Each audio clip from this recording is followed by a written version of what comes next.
Now, one thing that we talk about a lot is the need, the primal need for mentorship.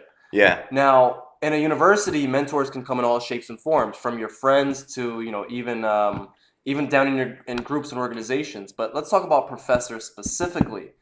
What do you think is the most is the ideal? Who do you think is the ideal professor in the sense of what traits they need to have to be able to teach someone or to be able to hold a student's hand?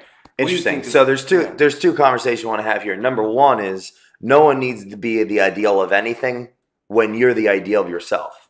No Whew. matter how yeah, okay. Seriously, think about this. No, that's great. That's No great. one needs to be the ideal of anything when you're the ideal of yourself because you can operate from courage, you can operate Mm, from neutrality, you can operate from abundance.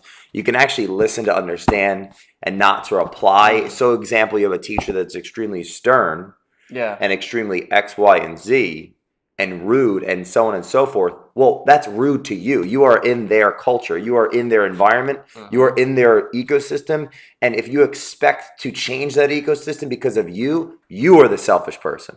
And that's a life lesson. So handle that.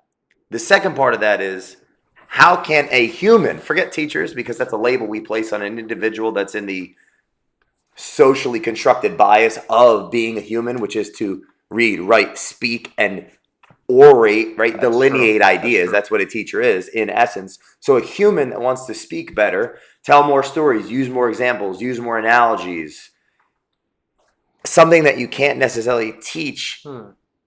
give a crap. There's a lot of them that do.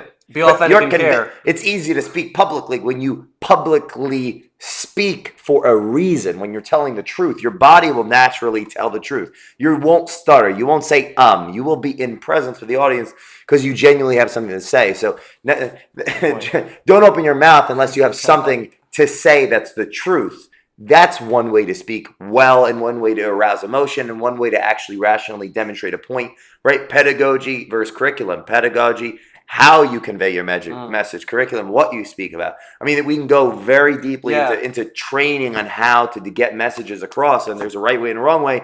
The easiest thing is tell the truth, and your truth will come out, and people will hear it, and no one needs to agree with it. That's the point. No one needs to agree with what I'm saying right now. If what I'm saying right now bounces off of everything that's ever happened to you, how you perceived it, and the Mm-hmm. construction of the world that you've created. If it bounces off you and you disagree with me, and you're okay with disagreeing, and I'm okay with you disagreeing, and then you might have a new thought that you never had, that's the whole point.